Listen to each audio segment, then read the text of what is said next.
Assalamualaikum warahmatullahi wabarakatuh.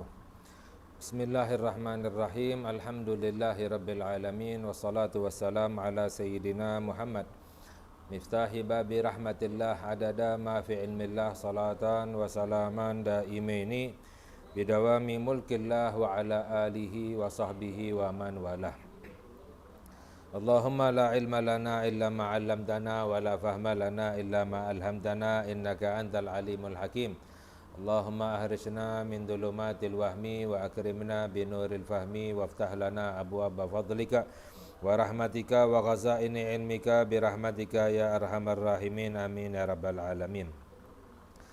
Alhamdulillah, kita melanjutkan kajian kita di dalam pembahasan Thariqah Al-Alawiyyin yang dijelaskan di dalam kitab Al-Manhajus Sawi yang disusun oleh Al-Alim Al-Allamah Al-Habib Zain bin Ibrahim bin Smith hafizahullah wa mata'ana bihi wa bi'ulumihi fid darain, yaitu menjelaskan tentang perkara yang pertama daripada Thariqah Al-Alawiyyin, yaitu tentang ilmu, fadilah daripada ilmu. Sedangkan Al-Imam Al-Ghazali radhiyallahu ta'ala anhu, beliau menjelaskan bahwa langkah yang pertama jalan menuju kepada Allah subhanahu wa ta'ala adalah dengan ilmu. Telah kita kaji sebagiannya, lalu yang berikutnya adalah tentang pembahasan sedikitnya ilmu itu lebih baik daripada banyaknya ibadah.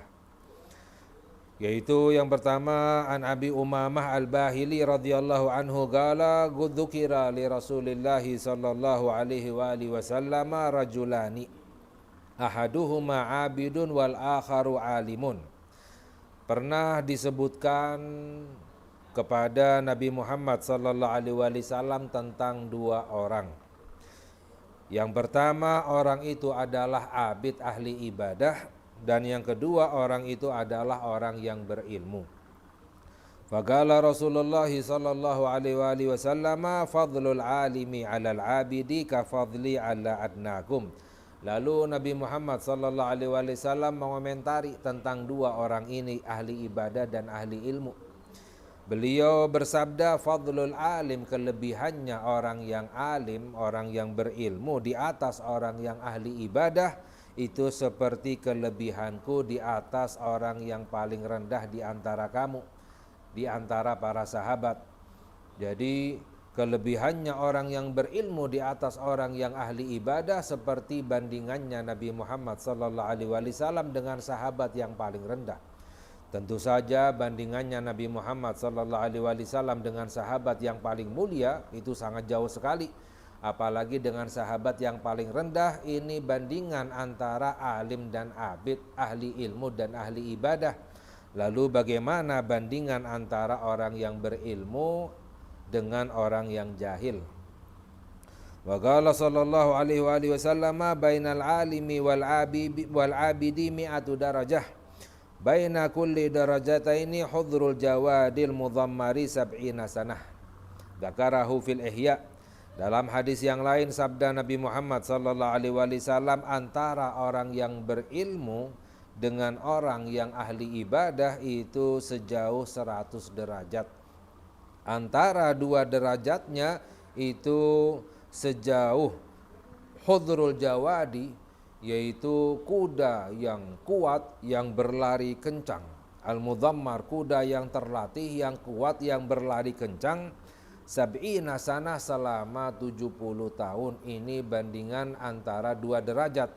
Sedangkan antara ahli ilmu dan ahli ibadah itu sebanyak 100 derajat. Ini yang disebutkan oleh Nabi Muhammad sallallahu alaihi wasallam.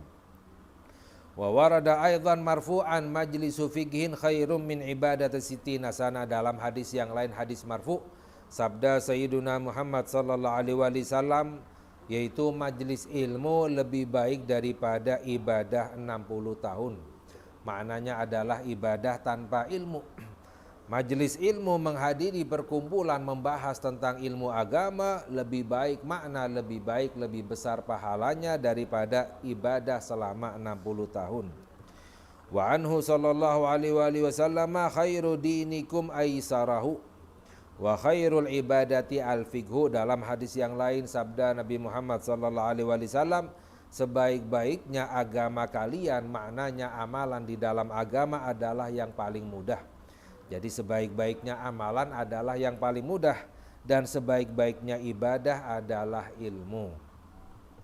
Wa an Abi Dzar radhiyallahu anhu qala li Rasulullah sallallahu alaihi wasallam, ya Aba Dzar, la an taqduwa fata'allama ayatan min kitabillahi khairul laka min an tusalliya mi'ata rak'ah. Pernah lagi Nabi Muhammad sallallahu alaihi wasallam berkata kepada sahabat Abu Dzar, wahai Abu Dzar, engkau memasuki waktu pagi, ya, belajar satu ayat dari Al-Quran lebih baik untukmu daripada kamu sholat sebanyak 100 rakaat. Wala antaqduwa fatu'allima baban minal ilmi umila bihi aw lam yu'mal khairun min antusalliya al-farak'ah. Dan kamu di waktu pagi mengajarkan satu bab daripada ilmu agama, baik diamalkan atau tidak diamalkan, itu lebih baik daripada kamu sholat sebanyak 1000 rakaat. Jadi menunjukkan mengajarkan ilmu agama itu pahalanya lebih besar daripada sholat 1000 rakaat, sholat sunnah. Wa an Abi Dzar wa Abi Hurairah radhiyallahu anhuma qala babun minal ilmi nata'allamuhu ahabbu ilaina mimi'ati rak'atin tatawu'an wa babu minal ilmi nu'allimuhu umila bihi aw lam yu'mal ahabbu ilaina mimi'ati rak'atin tatawu'an.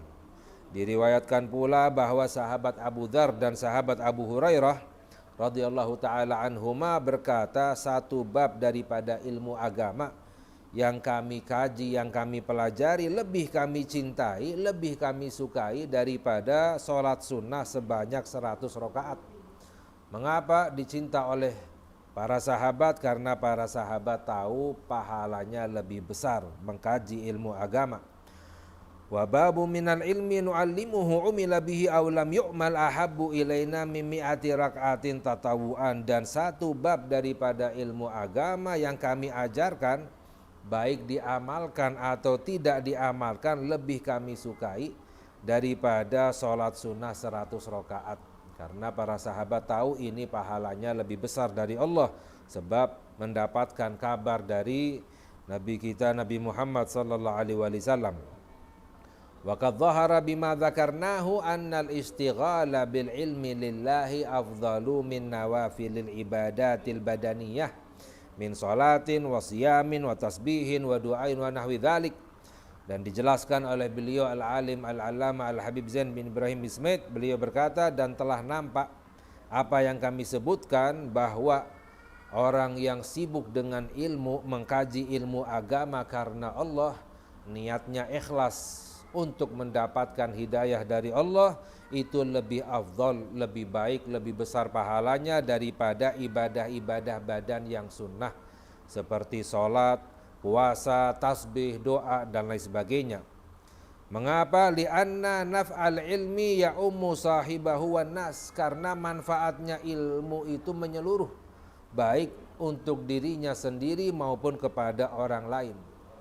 Wa nawafilul badaniyah maksuratun ala sahibiha. Sedangkan ibadah badan yang sunnah itu terbatas manfaatnya hanya untuk dirinya sendiri.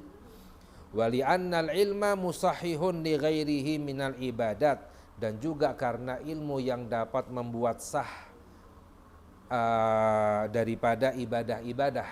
Ibadah itu menjadi benar, menjadi sah jika dengan ilmu. Tanpa ilmu ibadahnya tidak benar. Ibadah yang tidak benar tidak diterima oleh Allah. Ibadah yang diterima oleh Allah adalah ibadah yang sah, yang benar, yang dengan ilmu.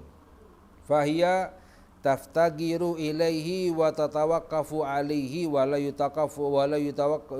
yatawaqqafu huwa alaiha.